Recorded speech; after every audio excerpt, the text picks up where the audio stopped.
If Reform want to be a party of government, they need to operate within democratic norms and within legal norms. And all of us as journalists, we are trained from the beginning. You do not speculate about ongoing police investigations because you jeopardise them. So it is absolutely irresponsible to do so. It shows that Reform can't resist culture warriorness, even in the face of something as grave as this. Investigations are, of course, continuing into the killing of Ann Widdecombe. Nigel Farage has been accused of using the death as political propaganda after he said he believed it was a premeditated murder and discussed lines of inquiry with reporters. Harvey Proctor, a former Tory MP and a close friend of Widdecombe, said his public statements were deeply disturbing. The police released a statement on Friday asking people not to speculate about what might have happened, particularly on social media. But when it comes to Reform, it seems too little avail. Seb, you were telling me that Reform has been hitting back about the Times' reporting about this. Yes, in response to our story, which, as you said, Hugo, quotes Harvey Proctor. So this is his comments, not obviously the Times' comments. Richard Tice, who's the Deputy Leader of Reform, has said, "The Times Group, you are sick. You are contempt on bordering on hatred of Nigel, myself and Reform means you stoop to any low to smear and discredit us. You lie, libel and make things up. How many more Reform politicians do you want dead? Shame on you." Which I think is a truly extraordinary and quite a sinister tweet to put out there, given the fact that this report that you mentioned, Hugo, was quoting Harvey Proctor. And I mean, all of the reporting that the fantastic Gabriel Pogrund has done on Reform and Nigel Farage's finances and gifts and the like is all due scrutiny, exactly as you would expect as someone who wants to be Prime Minister one day. And instead of answering these questions, which Reform just simply refuses to do, you've had them just hit back at the Times for the work that we've done. And second of all, call this stupid by-election, which is just trying to muddy the waters, but still not answering the questions. But I think suggesting that, how many more Reform politicians do you want dead, it's pretty reprehensible. Yeah, we'll come to the by-election in a moment. Janice, what do you make of this? Because, I mean, look, Nigel Farage, we've seen pictures of him, going there, laying a wreath. He has been discussing this in manners that really, a lot of people feel, including the police, a senior politician should not. But yet, at the same time, he is probably quite frightened. He is probably very upset. She was a colleague. What do you think? Well, he has excellent security. That's apparently, isn't that what he spends his £5 million donation on? I think that Reform has done themselves immense damage in their response to the Ann Widdecombe death. Which is very tragic. And whatever you think of her politics, and there are some, let's just say, some people on the left have really shown their colours in the way they have crowed about her death on Blue Sky or on Twitter, and people have called her an old maid and an old bag and all this sort of thing. A 78-year-old woman being apparently bludgeoned to death in her own remote home. I mean, that is shocking, whoever it is. But if Reform want to be a party of government, they need to operate within democratic norms and within legal norms. And all of us as journalists, we are trained from the beginning. You do not speculate about ongoing police investigations because you jeopardise them. So it is absolutely irresponsible to do so. It shows that Reform can't resist culture warriorness, even in the face of something as grave as this. And I think that they are, every time you think they've gone 2 steps forward in looking like a party that might actually run the country, they do something like this and they show their colours.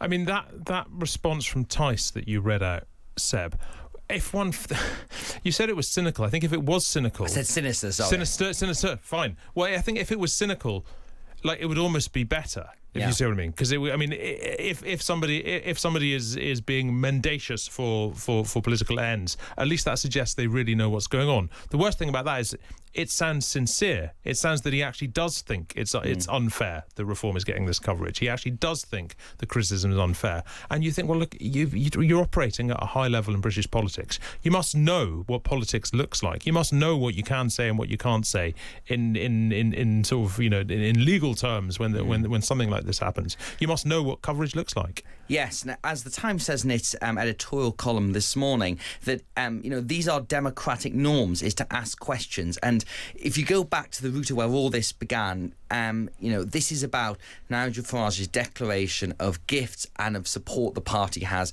received. And he has not been able to explain adequately why this was not declared. That is a very simple, straightforward question. And he can keep saying he's done nothing wrong, but he can't explain why this wasn't declared. And that is obviously what the Parliamentary Standards Commissioner is looking into. But in a way, if you are meant to be an anti-political force, which is what reform purports to be, you actually have to operate at an even higher bar, because your argument is that what reform calls the uni party is operating in a kind of corrupt venal fashion, and we're the ones who are going to take that down, is how Reform would argue it. Whereas now I think the greatest danger of their behaviour, not only over the very, very tragic death of Ann Widdecombe, but also the Clacton by-election and this, is the fact they just look the same as everyone else. And this is where the opening for Restore Britain comes in. And I think you saw this in the Makerfield by-election. Some posters said that Reform was seen as the outsiders. Now they're just seen as the same as everyone else. And there was another poll at the weekend that showed that 75% of people think Nigel Farage is very or fairly sleazy, and that's entirely self-inflicted because of this for this scandal. Well, look, turning to the by-election after a fashion, a YouGov poll for The Times suggests that 6 in 10 voters think that Nigel Farage has acted incorrectly over his gifts. 44% disapprove of him calling the by-election, 22% approve. For Reform UK voters, about half in each case approve of his actions. Janice, I still sort of don't quite understand what he thinks he's doing, why he's done this before, because he wants a by-election so that the people can give their verdicts rather than the establishment giving their verdict on his behaviour. But the inquiry hasn't been. Parliament hasn't done its inquiry yet, so the people literally don't know what they're voting on. Does it surprise you that so many people think he has acted incorrectly over his gifts? So many people seem hostile to what he's done here. No, it's preposterous. I mean, it was a dead cat, wasn't it? But this time it's not bounced, or rather it's bounced and hit him straight in the face. I mean, even if Count Binface, for God's sake, gets half the votes that Nigel Farage does in Clacton, that is really, it's not going to, what is it going to look like on the night of the election when he's like, the people of Clacton have returned me and they've rejected the evil candidacy of Count Binface? It's just ridiculous. And the one thing the British public has is right across the political board is a sense of humour and a sense of the ridiculous, and he is now looking preposterous. The worst thing for Farage is people to start laughing at him. Yeah, sure. I mean, the Sunday Times reported yesterday that he's standing by Posh George despite everything. Seb, why would he be doing this? I mean, he must see the problems there. I mean, people in Nigel Farage's circle have long warned him about George Cottrell, who obviously went to prison some years ago for wire fraud and generally would not pass the sniff test as a kind of core political aide. But Nigel Farage, for all of his faults, is very, very loyal to those who are loyal to him, and that's been consistent throughout his political career. And a lot of the people who are around him now were around him 10 years ago, 15 years ago, in fact. And that's because of the way he operates politics. And I think with Posh George, even after that wire fraud conviction, Nigel Farage still stuck by him, and so that's why it continues to do that. But I mean, the reporting that the Sunday Times had on Sunday about Mr. Cottrell giving computer tools and software to Reform that was not declared to the Electoral Commission, that is incredibly serious before you get into the other stuff, because that is also an Electoral Commission investigation. There's also a question of whether Mr. Cottrell was a permissible donor, because he was a tax resident of Montenegro and was not registered to vote within the UK. So we've got the question of the Parliamentary Standards investigating Nigel Farage, which we know about. That's paused and will pick up again if he wins the Clacton by-election. You've then got the Electoral Commission looking into Mr. Cottrell, which I assume will happen because of our reporting. But then the third element, which perhaps is the most shocking, is that £5 million gift that went to Nigel Farage was being referred to the National Crime Agency as well. So you've got three big arms all looking into these figures together.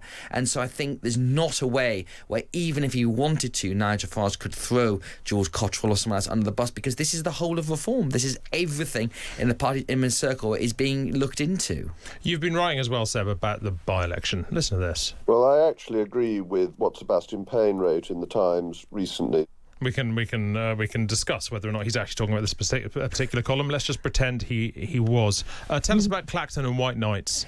Yeah, so as Janice said, we've got Nigel Farage versus Count Binface for this very edifying democratic spectacle over the next couple of weeks.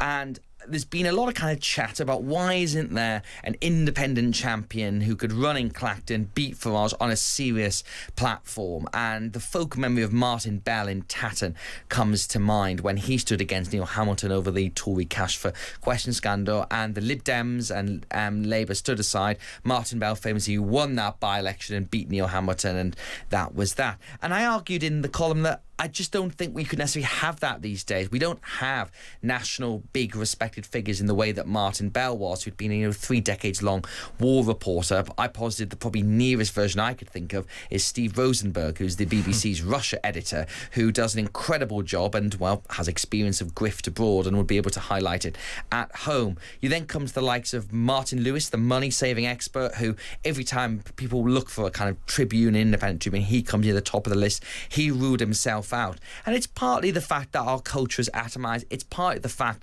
that it's just so nasty, as well as now to go and do this, that when Martin Bell ran in Tatton, his most aggressive moment was when Neil Hamilton tackled him on Knutsford Heath on the evening news. Whereas now, if you ran in this by-election, you'd have all the abuse online, plus you would have all the abuse you'd probably get in person as well. So the reality is maybe Count Binface is our best hope. Well, I mean, Janice, I sort of think, I mean, if it's with an absurd by-election that's happening for reasons nobody quite understands, Binface sort of seems more suitable than a sort of new Martin Bell, doesn't he? Yes, I agree. As I said, the idea of laughing at Farage is the most appealing thing here. I think if we did have, I mean, Steve Rosenberg, he's pretty embedded in Russia. I don't know, maybe Caleb or someone like that, who's someone honourable but apolitical. But then he wouldn't want to do it either. He'd rather be on his tractor. I think Hugo's right that it's he's the. Come the hour, cometh the man, or whatever it is. Binface is the right moment for this iteration of Farage's political career, really. Well, I mean, I guess if you just don't really know what a by-election's about, it's quite hard to know who in good faith should fight it. So I think, in an absurd situation, perhaps absurdism is the answer. It will be interesting if there is a second Clacton by-election. Yeah. So if Mr Farage wins this by-election, then the Parliamentary Standards Commissioner continues investigation. If that person was to find it guilty and he was sanctioned to more than 10 days suspension, then it'd be another by-election. That will be really interesting to what exactly happens then. So Martin gets in touch while we're talking. He says it's pathetic to see the relentless attacks on Nigel. He's done the right thing calling the by-election. Martin, write back and tell me why, because I literally don't understand why he's called the by-election, why he wants the public to give a verdict on a parliamentary inquiry that hasn't happened yet. I don't get it. I don't get what the public are meant to be voting on the basis of when the facts are not yet out and the purpose of an inquiry is to bring the facts out. So do write back and tell me what I'm getting wrong there.